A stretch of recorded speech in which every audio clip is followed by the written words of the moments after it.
আমাদের একটি বনজ শিল্প উন্নয়ন কর্পোরেশন আছে, সেটির আইনটা 59-এর করা আইন এবং ইংরেজিতে করা আইন, সেই আইনগুলো বাংলায় করার জন্য মন্ত্রিসভার সিদ্ধান্ত ছিল। সেই প্রেক্ষিতে বাংলাদেশ বনশিল্প উন্নয়ন কর্পোরেশন আইন 2024-এর খসড়া চূড়ান্তভাবে আজকে উপস্থাপিত হয়েছিল। এখানে বলে রাখা ভালো যে এই আইনটি আসলে 2023 সালের 23শে অক্টোবর চূড়ান্তভাবে অনুমোদন করা হয়েছিল, কিন্তু সে সময় অনুমোদন হলেও তারা সংসদের ওই মেয়াদের শেষ অধিবেশনে তারা সেটি উপস্থাপন করতে পারেননি। সে কারণে মন্ত্রণালয় থেকে আবার আমাদের এই ক্যাবিনেটের নীতিগত চূড়ান্ত অনুমোদনের জন্য উপস্থাপন করা হয়েছিল। ঠিক আগে যা ছিল সেইভাবে সেই আইনটাই উপস্থাপিত ছিল এবং আজকে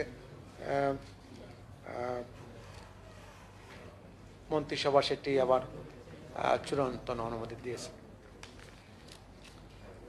দ্বিতীয় বিষয়টি ছিল বাংলাদেশ ও মঙ্গোলিয়া সরকারের মধ্যে mutual exemption of visa requirement সংক্রান্ত একটা চুক্তি স্বাক্ষরের প্রস্তাব।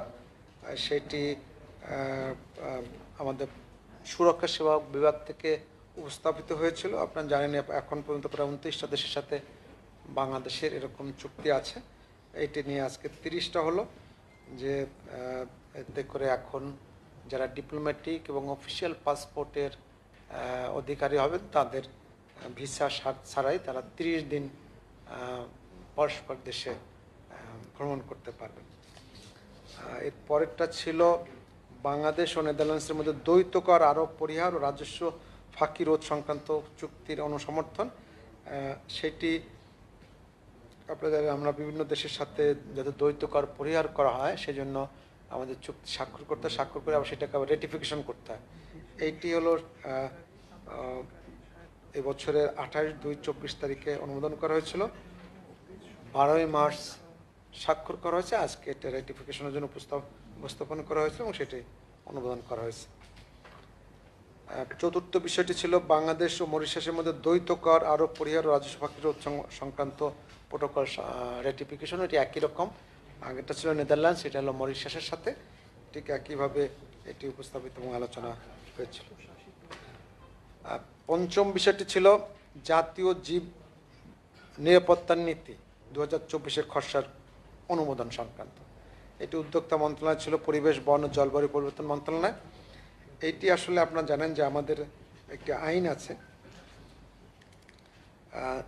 যা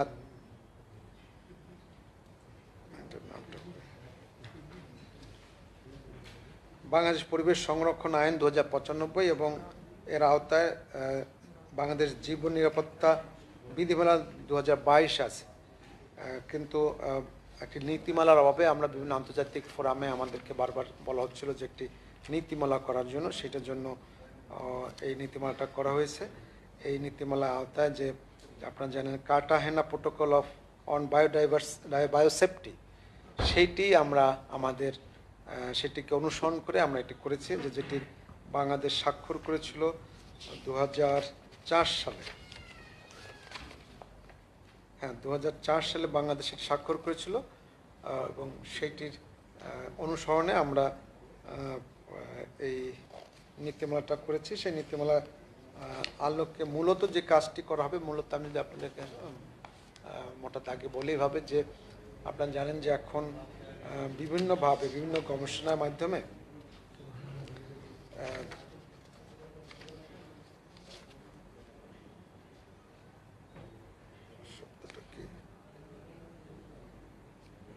জেনেটিক্যালি মডিফাইড অর্গানিজম, যেটাকে আমরা জিএমও বলি, এবং একটা লিভিং মডিফাইড অর্গানিজম এলএমও বলি, এইগুলো এখন অনেক রিসার্চ হচ্ছে এসব নিয়ে। সেই রিসার্চটা যেন মানে নিরাপদ হয় এবং এগুলো রিসার্চটা যেন আমরা রেগুলেট করতে পারি, সেজন্য এখানে করা হয়েছে। বলা হচ্ছে যে এখন যে কোনো একটি নতুন ভ্যারাইটি হলেই সরাসরি বাজারে আসতে পারবে না, সরকারের অনুমোদন লাগবে, একটা কমিটি আছে, সেই কমিটির অনুমোদন লাগবে এবং সেইটার অনুমোদন ছাড়া এটি বাজারজাত করা যাবে না বা সাধারণ মানুষের ব্যবহার উপযোগী করা যাবে না। এবং এটি অনুমোদন দেওয়ার একটা নির্দিষ্ট পদ্ধতি করা হয়েছে। সেই পদ্ধতির আওতায় ধাপে ধাপে আপনি এটি মানুষের এবং পরিবেশের জন্য ক্ষতিকারক কিনা সেটি ভেরিফাই হবে আগে, তারপরে সেটি সকলের জন্য ব্যবহার উপযোগী হবে। সেই নীতিমালাটা এখানে করা হয়েছে। এটা পরিবেশ মন্ত্রণালয় করবে, যেহেতু পরিবেশ মন্ত্রণালয় থেকে এটা করা হয়েছে তারাই করবে এটা। তো যে চুক্তির অধীনে এটা হয়েছে, চুক্তির নামটা একটু আবার বলুন। আচ্ছা, প্রথম এটা মূল যে চুক্তির আপনারা জানেন, ইউনাইটেড নেশনসের একটা কনভেনশন অন বায়োলজিক্যাল ডাইভার্সিটি, এটা 1992 সালের একটি কনভেনশন। তার আওতায় একটা প্রোটোকল হয়েছিল, যে প্রোটোকলটার নাম হলো কার্টাহেনা প্রোটোকল অন বায়োসেফটি। সেইটিকে এখন এক্সিকিউট করার জন্য আমাদের তরফ থেকে এটা করা হয়েছে। ষষ্ঠ বিষয়টি ছিল ড্রেজিং ও ড্রেজড ম্যাটেরিয়াল ব্যবস্থাপনা নীতিমালা 2024-এর খসড়া অনুমোদন। এটি উদ্যোক্তা মন্ত্রণালয় ছিল পানি সম্পদ মন্ত্রণালয়।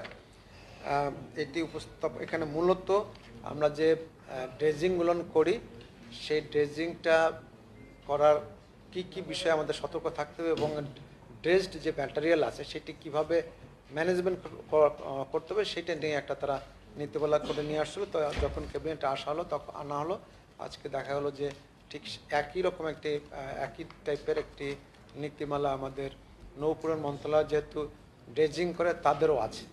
তো তখন ক্যাবিনেট থেকে নির্দেশনা দেওয়া হয়েছে যে ওই নীতিমালার সাথে একটি সমন্বয়পূর্বক যেন একটি পরবর্তী সময় নিয়ে আসে, তারপর তারা অনুমোদন করবে নাকি, সেজন্য সেই নির্দেশনা আজকে দেওয়া হয়েছে। এটা আজকে ক্লিয়ার করা হয় না।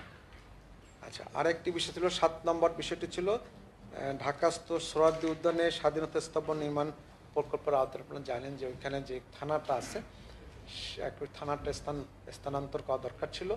তো সেইটি এখন ক্যাবিনেট সিদ্ধান্ত দিয়েছেন যে ওই থানাটা এখন আমাদের ওই শেরাটনের উল্টা পাশে একটা জায়গা আছে, ওই কি আছে ওখানে সাকুরা যে ওইখানে পিছনে যে জায়গাটা আছে ওইখানে ওটা স্থানান্তর করা হবে। সেই সিদ্ধান্তটাই তারা দিয়েছেন নাকি ক্যাবিনেট থেকে। আর মানে মূল হিসেবে অষ্টম বিষয়টি ছিল, সেটি হয়তো সকলের জন্য যে এখন অফিস সময় পরিবর্তন হয়েছে। জনপ্রশাসন মন্ত্রণালয় থেকে প্রস্তাবটা নেওয়া হয়েছিল যে এখন আপনারা জানেন 9টা থেকে 4টা পর্যন্ত অফিস সময় ছিল। সেটি আমরা 2022 সালে বোধহয় করা হয়েছিল, আমার যদি মনে পড়ছে 22 সালে থেকে এটি করা হয়েছিল। আজকে ক্যাবিনেট এটা আলোচনা করে 9টা থেকে 5টা পর্যন্ত পুনর্নির্ধারণ করেছে। রোববার থেকে বৃহস্পতিবার 9টা থেকে 5টা, শুক্র এবং শনিবার বন্ধ থাকবে। তবে মাঝখানে রোববার থেকে বৃহস্পতিবার পর্যন্ত মাঝখানে 1টা থেকে 1:30টা পর্যন্ত নামাজ এবং মধ্যাহ্ন বিরতি।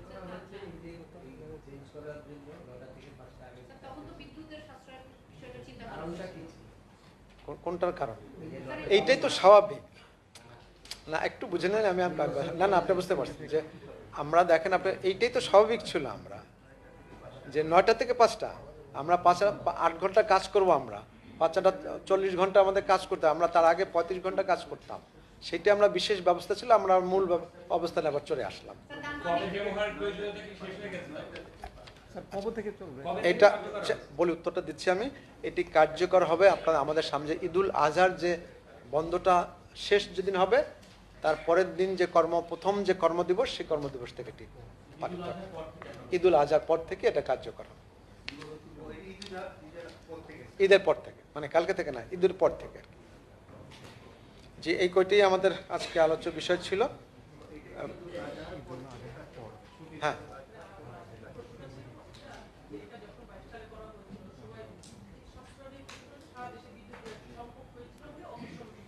হ্যাঁ,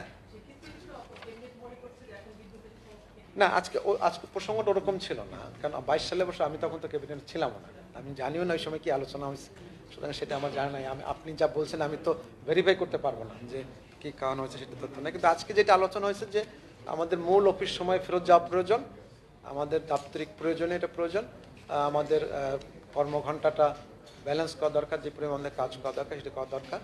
সেজন্য ক্যাবিনেটটা মনে করছেন যে মূল কর্মঘণ্টা না, ওটা মাইনের মধ্যে। জি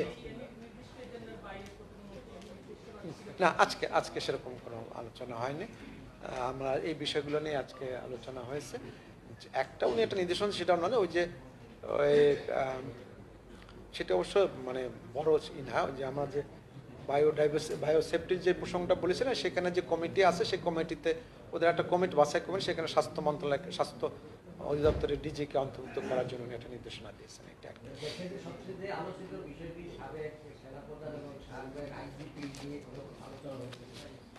না, সেটা তো ক্যাবিনেট মিটিংয়ে আলোচনার কোনো বিষয় না। এরকম অন্ত এটা ক্যাবিনেট বিষয় কোনো আলোচ্য সূচির মধ্যেও ছিল না, আর এই প্রসঙ্গটা আসে না। ঘূর্ণিঝড় নিয়েও স্পেশালি হয়নি, কারণ মাননীয় প্রধানমন্ত্রী নিজে এটা মনিটর করছেন, রেগুলার এটা মনিটর করছেন, আমি জানি। উনি প্রতিনিয়তই আপডেটেড হচ্ছেন, এবং ত্রাণ মন্ত্রণালয় থেকে, দুর্যোগ ব্যবস্থাপনা তার মন্ত্রণালয় থেকে রেগুলার তাকে আপডেট করা হচ্ছে। স্যার একটা বিষয় একটু স্যার দৃষ্টি আকর্ষণ করি আপনার, আমাদেরকে যে এই এজেন্ডার কপিটা দেওয়া হয়, এই কপিতে আগে ডান পাশে কোন মিনিস্ট্রির প্রস্তাব সেটা লেখা থাকে, এটা যদি লেখা থাকে তাহলে ভালো হয়, আপনি যদি কাইন্ডলি একটু। আচ্ছা ঠিক আছে, তাহলে দিয়ে দেবো এটা। বলেন আরেকটা প্রশ্ন হচ্ছে স্যার, যে 7 নম্বর এজেন্ডা, এটা ক্যাবিনেটের বৈঠকে ওঠানোর প্রয়োজন কেন হলো? আমার কিউরিসিটি থেকে কোনটা? এই যে শাহবাগের থানা স্থানান্তরের বিষয়টা। ও আচ্ছা, শাহবাগের এটি হয়েছিল যে দুই মন্ত্রণালয়ের মধ্যে এত মত, মানে তাদের মধ্যে মতের একমত, মানে একটা মন্ত্রণালয় মনে হচ্ছে ওখানে যাওয়া, আর একটা মন্ত্রণালয় মনে করছে আর এক জায়গায় যাওয়া উচিত। তো সেইটির জন্য ক্যাবিনেট না হয়েছে, ক্যাবিনেট আলোচনা বলছে না ওইখানে। এটা তো সাধারণ নিয়ম। এটা একটা প্রথম কথা হলো যে কোনো বিষয় মনে রাখবেন, ওই আমরা রুলস অফ বিজনেসে আছে, ওই মন্ত্রণালয় যদি মনে করেন কোনো বিষয় ক্যাবিনেটকে অবহিত করা দরকার, সেটা নিতেই পারেন। হ্যাঁ, আচ্ছা, আমি আপনাকে যেটা বলছি যে পরিষেবাটা নেওয়া হয়েছিল মুক্তিযুদ্ধ বিষয়ক মন্ত্রণালয় থেকে, কারণ তাদের আওতায় ওই প্রজেক্টটা বাস্তবায়ন করা হচ্ছে, ওই প্রকল্পটা বাস্তবায়ন করার সুবিধার্থে ওই জায়গায় তাদের দরকার, তারা এটা উপস্থাপন করেছেন যে এটা নিয়ে বিভিন্ন মন্ত্রণালয়ের মধ্যে যে ওনারা সমন্বয় করার চেষ্টা করছিলেন, কিন্তু তারা একমত হতে পারছিলেন না, সেজন্য ক্যাবিনেট নেওয়া হয়েছে। ক্যাবিনেট নির্দেশনা দিয়েছে যে এটি। হ্যাঁ, কোনটা? না, এটা তো টাইম, এটা যে এখন সিদ্ধান্ত হয়েছে যে এখন তারা নির্ধারিত সময়ের মধ্যেই হবে, তারা যে প্রসেসগুলো না আছে কমপ্লিট করতে, এই সময়টুকু। জায়গাটা সাকুরার পিছনে আমাকে বললেন, ওখানে 45 নম্বর বোধ হয়, ওটা দাগ নাম্বার না, দাগ নাম্বার 45 বোধ হয়।